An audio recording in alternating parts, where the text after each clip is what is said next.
Chers sujets du Royaume de France, chers amis, chers abonnés, bienvenue sur la chaîne de l'Aventurier Catholique. Je suis contraint de revenir, et ce ne sera pas la dernière fois, sur la bénédiction des couples de même sexe promus, encouragés, autorisés par le Vatican depuis le 18 décembre.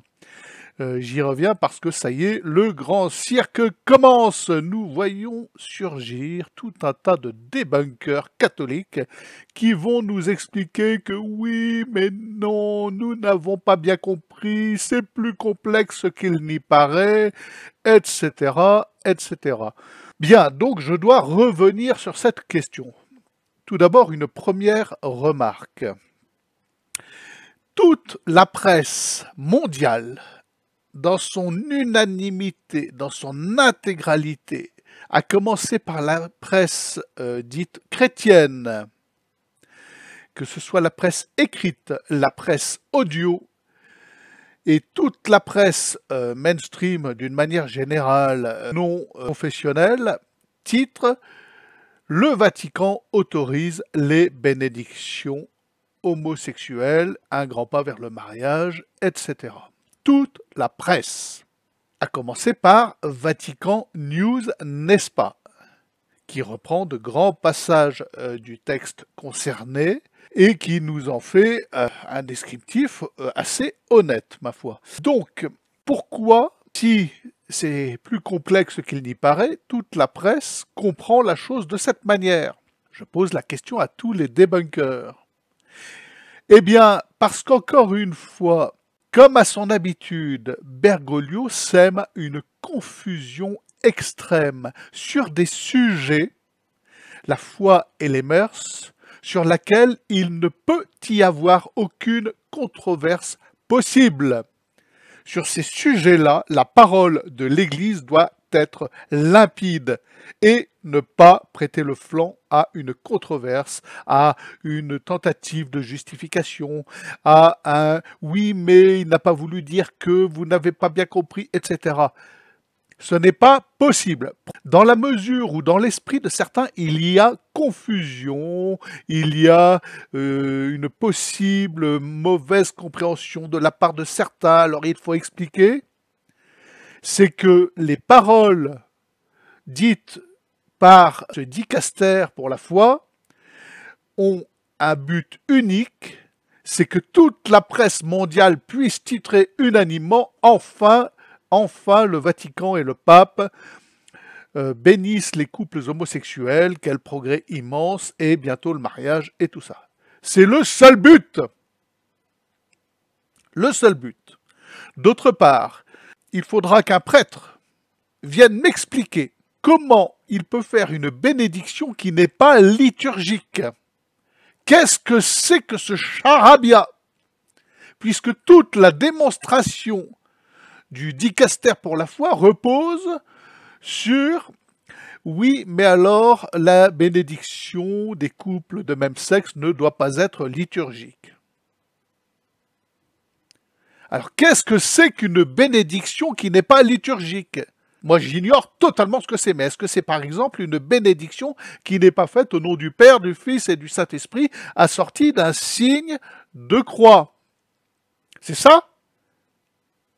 Qu'est-ce qu'une bénédiction qui n'est pas liturgique? Qu'est-ce que c'est que cette invention? Et on voit tous les petits débunkers venir nous expliquer que oui, ce n'est pas cette forme-là de bénédiction, que nous devons comprendre qu'il y a plusieurs formes de bénédiction. Mais on est où? Dans quelle forme d'église catholique on se trouve pour ces gens-là? Donc, il n'y a aucune justification possible à apporter à des propos de pape sur ce qu'il dira en matière de foi et de mœurs. Les paroles de l'Église catholique en ces matières-là doivent être sans possible distinction. Elles doivent être limpides, claires, nettes, précises, ciselées, indiscutables. Indiscutables. C'est la règle. Et de toute façon, il est dit clairement que les bénédictions des couples de même sexe sont désormais autorisées. C'est dit de manière claire, ça au moins. Et tout le baratin qui suit derrière pour essayer de justifier que ce sont des bénédictions qui ne sont pas vraiment des bénédictions parce que vous comprenez, et blablabla, tout ce baratin inepte et non avenu ne sert qu'à troubler les esprits des pauvres catholiques qui ne savent plus où ils habitent et qui vont dire oui mais quand même c'est le pape parce que vous n'avez pas bien compris. Non! Non, en matière de foi et de mœurs, non. On n'a pas à se poser de questions sur une parole de pape. Les choses sont extrêmement simples. Et les choses sont résumées parfaitement, l'état de fait est résumé parfaitement par la presse mondiale. Nous, catholiques, si nous nous rangeons derrière Bergoglio maintenant, nous sommes perçus comme une association de gens tout à fait ouverts à l'homosexualité, au mariage homosexuel, qui ont déclaré que ah bien c'était peut-être un péché dans l'esprit des catholiques arriérés, mais ça ne l'est plus maintenant, vous comprenez, voilà, et l'attirance des hommes pour les hommes, des femmes pour les femmes, ah ben, c'est l'amour, et puis on doit reconnaître ça, vivre avec son temps, c'est le progrès, c'est le progressisme, c'est le modernisme. C'est comme ça que désormais nous serons perçus. J'ai des réponses de la fraternité Saint-Pédis qui botte en touche en s'abritant derrière une homélie des années 80 de Monseigneur Lefebvre. Et qui ne s'engagent pas par eux-mêmes, surtout. Ah oui, ben nous, fraternité Saint-Pédis, quand même, on bénira pas les couples de même sexe, c'est pas possible. Mais on continue à dire, mais c'est le pape, alors c'est peut-être des loups au Vatican, mais voilà. Non, là vous êtes bien obligé de reconnaître que ce n'est pas l'Église catholique, que ce n'est plus le pape, que vous ne pouvez pas obéir à cette personne-là. Et la question est la suivante, qu'aurait dit Monseigneur Lefebvre aujourd'hui, je vous le demande? Pouvait-il, dans les années 80, prévoir que des gens au Vatican et à la tête du Vatican, la tête, celui qui pose ses fesses sur le trône de Pierre, sans en revendiquer le titre d'ailleurs, puisqu'il n'est pas vicaire du Christ, il ne veut pas être enterré au Vatican auprès des autres papes, etc. Il l'avoue qu'il n'est rien. Est-ce que Monseigneur Lefebvre pouvait envisager que ça aille aussi loin dans l'apostasie, l'hérésie, l'ignominie, l'abomination de la désolation? Est-ce que Monseigneur Lefebvre, si on lui avait dit « Voilà ce que fera un 18 décembre 2023 le gars assis sur le trône de Pierre », n'aurait pas dit « Cet homme-là ne peut être le pape. C'est impossible ». Pour avoir un peu étudié les très riches homélies et conférences de Monseigneur Lefebvre, je puis vous assurer qu'il y en a des bien plus radicales que celles que l'on m'a transmises pour me dire « oui, mais il faut être patient, il faut prier pour ces gens, blablabla ». Voilà, il y en a dans lesquelles il est clairement cédé vacantiste. Et pour reprendre et être d'accord avec M. Abauzit, donc catholique. Mais là, il serait là aujourd'hui, il vous dirait, mes amis, il faut le dire, maintenant les choses sont claires, nous ne dépendons plus de cette Église, nous ne la reconnaissons plus en tant qu'Église catholique, et ce monsieur Bergoglio n'est en aucun cas le pape de l'Église catholique. C'est impossible. C'est ce qu'il dirait aujourd'hui. Et c'est la position qu'on vous demande de prendre, c'est une position personnelle, c'est pas de vous abriter derrière un texte des années 80, parlant de, je ne sais pas, celui qu'on m'a transmis, il parlait d'œcuménisme. Mais on est à des années-lumière du problème de l'œcuménisme, à des années-lumière, c'est sans aucun rapport. Et jamais, en 88, qui que ce soit, je vous mets au défi, d'avoir pu prévoir que ça irait aussi loin. Et c'est pas terminé. C'est ça que vous devez comprendre, ce n'est pas terminé. Ça ira encore plus loin, dans une confusion totale. Donc, tous les petits débunkers à la petite semaine qui vont essayer de me faire penser à moi, alors surtout, là j'en ai un, il est beau, moi pas tiède, sa chaîne. Il a 20 ans le gars. Il est sûrement de bonne volonté, le petit catholique. Très certainement de bonne volonté. Mais il va m'expliquer à moi qui ai roulé ma bosse. Alors vous irez voir hein, les nouveaux arrivés où je m'explique pourquoi j'ai quitté l'église conciliaire et comment. Et par quel mécanisme. C'est une vidéo qui a un peu buzzé. Elle est visible sur ma chaîne. Et c'est pas un petit gamin de 20 ans qui va m'expliquer à moi que je suis incapable de lire un texte et de le comprendre. Merci pour lui.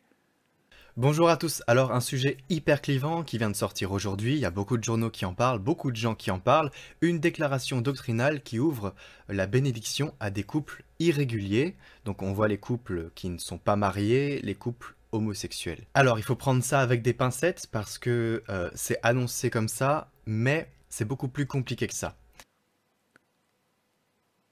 Et quand bien même il serait évêque ou séminariste ou quoi que ce soit, mais c'est bon, ça relève de l'imbécilité la plus totale. De pouvoir prétendre qu'on doit justifier la parole d'un pape en matière de mœurs, c'est une absurdité totale, ça n'a aucun sens. Puisque je le répète, la parole d'un pape en matière de mœurs, c'est la parole de l'Église depuis toujours, elle doit être limpide, ciselée dans le marbre, compréhensible par tous et en aucun cas soumise à controverse. La presse qui lit la parole du pape en matière de mœurs doit comprendre immédiatement, quel que soit son bord, marxiste, gauchiste, mondialiste, écologiste, elle doit se dire, bon, ah bah c'est toujours des vieux arriérés réactionnaires. Ils sont toujours opposés au mariage des homosexuels. Et puis leur raison, oh mais quelle horreur, c'est un péché, ça coupe de Dieu, etc., etc. C'est écrit noir sur blanc, c'est limpide, c'est clair, point, barre. Bon, je vous annonce mes amis, j'ai pas fini d'en parler. Parce qu'on va voir surgir une série de cuistres catholiques qui vont essayer de... Alors, j'attends au tournant, là, tous les rafrés, tous les ralliés, les salnaves qui vont s'abriter derrière des discours de Monseigneur Lefebvre pour éviter d'avoir à prendre position. Hein? On les attend, tous les cuistres, au tournant. Sauf que maintenant, c'est plus possible. C'est plus possible. Tous les catholiques doivent se positionner clairement. Et je suis persuadé qu'il y aura beaucoup plus de prêtres de paroisse qui vont dire non, qui vont refuser et qui vont porter leur coronesse virilement que d'abbés de la fraternité, paradoxalement, ou de l'abbé de la tradition. Il y en aura beaucoup plus, c'est sûr, qui vont dire enfin, voilà, c'est trop loin. Et là, non. Mais vous voyez bien que ce qui sort de tout ça, c'est une confusion absolue, absolue. C'est que, sentant sa fin venir, Bergoglio prend une bombe atomique, une grenade atomique, il la dégoupille et il atomise le monde catholique. Est-ce que ça, c'est la vérité? Est-ce que ça peut venir de l'Esprit Saint? Bon les amis, abonnez-vous, cliquez sur le pouce, partagez parce que c'est très important ce qui se passe en ce moment. Très important, c'est fondamental. Partagez à vos amis prêtres, à vos amis catholiques et venez en bloc parler à vos curés, vos prêtres, vos abbés, ce que j'ai fait moi-même. J'ai pris moi-même mon bâton de pèlerin pour aller parler à des évêques diocésains qui, de toute façon, refusent. Hein, ils sont trop placés pour répondre à ces questions et ils nous prennent de haut. Bon. Et curé, alors lui, le curé de la paroisse de laquelle je devrais dépendre, évidemment, qui devrait être la mienne dans un monde normal, évidemment, ne répond plus à rien. Bon allez, bonne journée les amis, cliquez sur tous les trucs en bas, partagez, abonnez-vous, à demain.